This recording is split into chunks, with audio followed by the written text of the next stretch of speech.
ওনার মনে সবার জন্য জায়গা আছে। হীরের টুকরো অঙ্গদ স্যার, যে কাঁদে তাকে হাসিয়ে দেয়, যে হাসে তাকে আরো বেশি হাসিয়ে দেয়।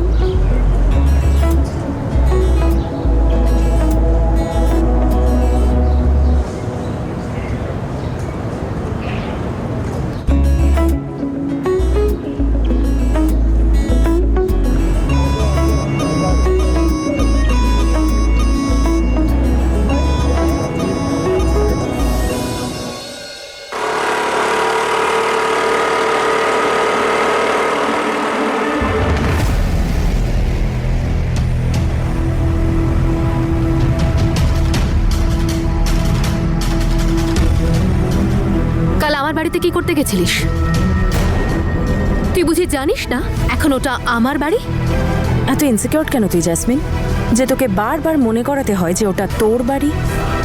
নিজের বাজে কথা বন্ধ কর আর আমাকে এটা বল যে কাল তুই আমাদের বিয়েতে সবাইকে ইনভাইট করে কি দেখাতে চাইছিস? সেটাই যেটা তুই দেখেছিস। ও, তাহলে তুই সবাইকে এটা দেখাতে চাইছিলিস যে তুই আমাদের জন্য কত চিন্তা করিস আর তুই আমাদেরকে কতটা ভালোবাসিস। তোর এই লোক দেখানোগুলো না আমার। লোক দেখানোর অভ্যেস তোর আছে, আমার নেই। আচ্ছা, তাহলে তুই এটা বলতে চাইছিস যে তুই সত্যি আমাদের নিয়ে চিন্তা করিস আর তুই এটাও চাস যে আমার সাথে বীরের বিয়েটা হয়ে যাক আর তুই এটাও চাস যাতে পরিবারের লোকেরা তাতে উপস্থিত থাকে আর তুই এটাও চাস যাতে ওরা আমাদেরকে আশীর্বাদ দেয়। বাহ! আমি জানি তোর মতো মেয়েরা এসব মিথ্যেই ভাববে, কিন্তু কি বলতো জেসমিন, এটাই সত্যি। সত্যি? সত্যি নয়, এসব তো ষড়যন্ত্র। আর আমি তো এখনো বিশ্বাস করি যে তুই বীরকে আমার থেকে কেড়ে নিতে চাস। এটা তোর বিশ্বাস না, ভ্রম। তুই জানিস তোর প্রবলেমটা কি জেসমিন? তোর প্রবলেম এটাই যে তুই না কারোর ভালো করতে পারিস না কাউকে ভালো করতে দেখতে পারিস। তোর মনে হয় সবাই তোর মতো ষড়যন্ত্র করছে, কিন্তু এরকমটা নয়। আমি তোর আর বীরের বিয়েটা দেখতে চাই, কারণ এতেই দুটো পরিবার ভালো থাকবে আর তোরাও ভালো থাকবি। আর কোনো বিয়েতে যদি বড়দের আশীর্বাদই না থাকে তাহলে সেই সম্পর্কে না খুশি থাকে আর না কোনো ভিত। সেই জন্যই চাই।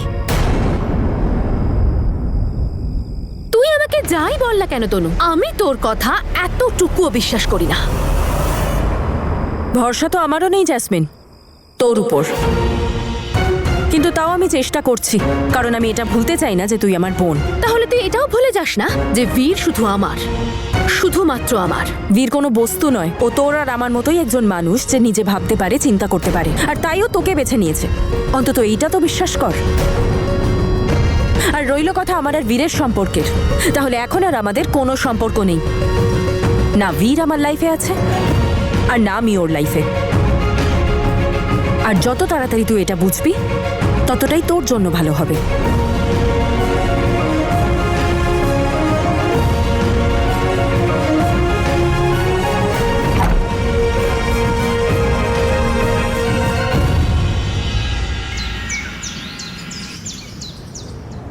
আপনারা দুজন একসাথে?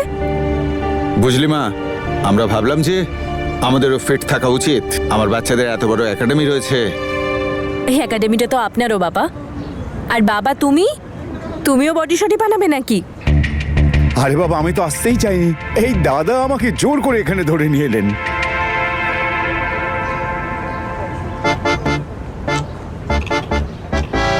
মিস্টার আঙ্গদকে দেখতে পাচ্ছি না, উনি আসেননি। হ্যাঁ, সত্যিই তো দেখতে পাচ্ছি না। অঙ্গদ কি রোজ রোজ আসবেন নাকি? হাজারটা কাজ আছে ওনার। আপনারা এবার বাড়িতে যান। বাড়িতে জলখাবারের জন্য সবাই ওয়েট করছে হয়তো। ও বলছি, একাডেমি আগের থেকে অনেক সুন্দর হয়ে গেছে, তাই না বেআই মশাই? হ্যাঁ, ঠিকই বলেছেন। সত্যিই খুব সুন্দর হয়েছে, তাই না? আপনারা দুজন সকাল সকাল এসব দেখতে এসছেন? হ্যাঁ, না না, ওই আসলে আমরা ওই তো আমরা আসলে আমরা এই কোনো কথা আছে? বলো না। ওয়েট করছি আমি। কে প্রথমে শুরু করবে বলুন, আমি অপেক্ষা করছি। বলুন। আসলে মা, আমরা তোর জন্য একটা সম্বন্ধ নিয়ে এসেছি।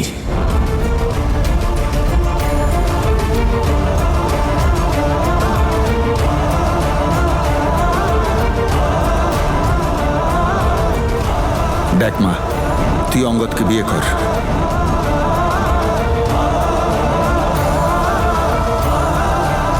ও খুব ভালো ছেলে, তোর জন্য উপযুক্ত।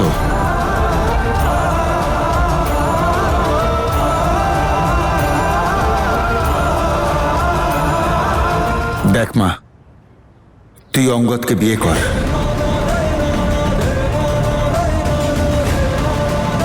ছেলেটা খুব ভালো, তোর জন্য উপযুক্ত।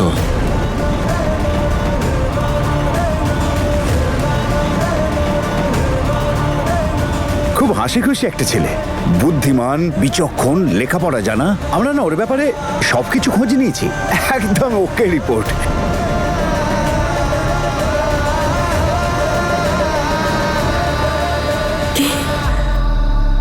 অঙ্গদকে বিয়ে? আপনারা জানেন উনি কে? জানো তো, আমাদের একাডেমির ইনভেস্টর, পার্টনার উনি আমাদের। কি হয়েছেটা কি আপনাদের? আপনারা এরকম ভাবলেন কি করে? কেন ভাবতে পারবো না? আমরা শুধু এটুকু চাই তুই তোর জীবনে এগিয়ে যাওয়া। অঙ্গদ খুব ভালো ছেলে, ওর মধ্যে কোনো দোষ নেই, খুব ভালো মনের মানুষ, টাকা পয়সারও অভাব নেই। আপনারা এটা জানার চেষ্টা করেছেন যে উনি কি চান? আরে ও আর কি চাইবে? আমার কথা শোন, অবিবাহিত ইয়াং ছেলে, একদিন তো বিয়ে করবেই। আমাদের তো মনে হচ্ছে না যে এই ব্যাপারে ওর কোনো প্রবলেম থাকবে। কিন্তু আমার প্রবলেম আছে বাবা।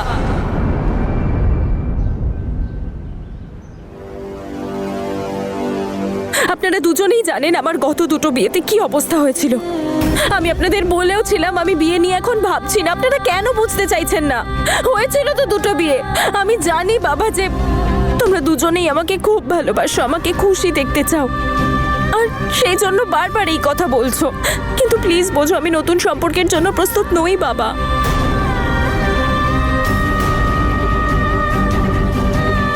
আমি জানি খুব ভালো করে যে তুমি যশের সাথে আমার বিয়েটা দিতে চাওনি, কিন্তু ফ্যামিলির প্রেশারে আমায় করতে হয়েছিল। আর তারপর বীরের সাথে বিয়ে সবার খুশির জন্য আমাকে করতে হয়েছিল, আর আমি করেও ছিলাম বাবা। তুমি তো বলতে যে বিয়ে কোনো পুতুল খেলা নয়, তাহলে আপনারা এখন কেন এটাকে পুতুল খেলা বানাতে চাইছেন? দুটো বিয়ের ফলাফল জানার পরও তোমরা এখন কেন বুঝতে চাইছো না বাবা? প্লিজ। এতদিন যা কিছু হয়েছে তাতে সবচেয়ে বেশি ক্ষতি কার হয়েছে আপনারা কখনো ভেবেছেন? আমার। আমি কখনো কিছু বলিনি, কোনো অভিযোগ করিনি, তার মানে এটা নয় যে আমার কিছু ফিল হয় না। আর না, আর না, এখন থেকে আমার জীবনের সব ডিসিশন আমার হবে। তার সম্পূর্ণ অধিকার আমার আছে। আমার লাইফের ডিসিশন অন্য কেউ আর নেবে না। হাত জোর করে অনুরোধ করছি যে প্লিজ এই কথাটা আপনারা বোঝার চেষ্টা করুন। আমি নতুন কোনো সম্পর্কের জন্য প্রস্তুত নই। আমি আপনাদের রেসপেক্ট করি, আপনাদের সম্মান করি, কিন্তু তার মানে এটা নয় যে আপনাদের সব কথা আমায় শুনতে হবে।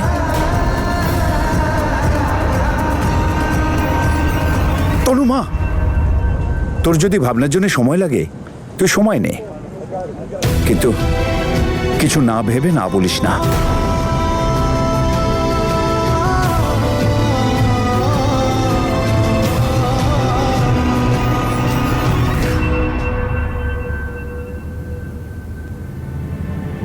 এরকম করলে কিন্তু চলবে না দাদা। আমার সেম ব্লাউজ কালকেই চাই। আরে কি হয়েছে বীর? আমাকে দেখে ল্যাপটপটা বন্ধ করে দিলে কেন তুমি? হ্যাঁ, না মানে ব্যাস এমনি। আমার জন্য কোনো সারপ্রাইজ প্ল্যান করছো তাই না? দেখাও না আমাকে। জেসমিন, কি করছো? Please have patience. আচ্ছা ঠিক আছে, আমি না তোমাকে কিছু দেখাতে চাই। এটা দেখো, হাতে পরবো, সুন্দর না? আমার সব বন্ধুরা আছে না, ডিম্পল, ন্যান্সি, মাহি, সায়না, ওরা সবাই মিলে সাজিয়ে দেবে আমাকে। খুব সুন্দর দেখতে।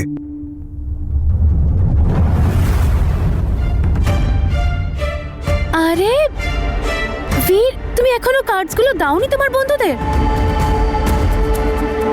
বীর প্লিজ, 9 দিন বাকি আছে আমাদের বিয়ের। কি করছো বলো তো তুমি? মাত্র 9 দিন বাকি।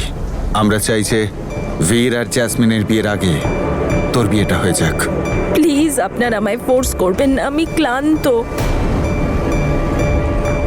আমার মনে হয় আমার ভাগ্যে বিয়ে সম্পর্কটাই নেই বাবা। সেই জন্য বলছি, প্লিজ ফোর্স করো না। আমি চাই না নতুন কোনো সম্পর্কে জড়াতে, আর না বিয়ে করতে। আর একজন মেয়ে বিয়ে না করে একা থাকতে পারে এই পৃথিবীতে। কিন্তু মা তুই কিন্তু কি বাবা, আমার কাছে আরো হাজারটা কাজ আছে তো বিয়ে ছাড়াও। একাডেমি আছে, কলেজ আছে, স্টুডেন্টস আছে, আমার ফ্যামিলি আছে, আর কি? প্লিজ ফোর্স করবেন না। আমি একটাই জিনিস বারবার বলছি আপনাদের, আমি পারবো না।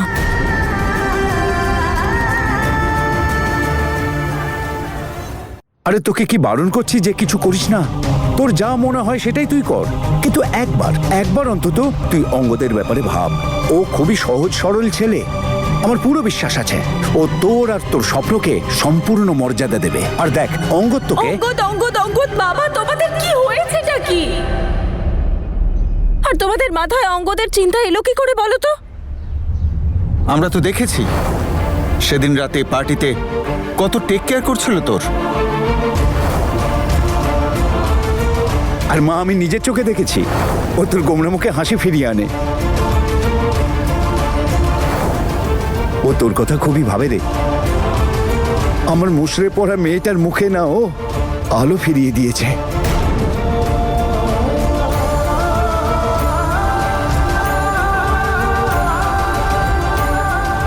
আমাদের মন বলছে ও তোকে পছন্দ করে।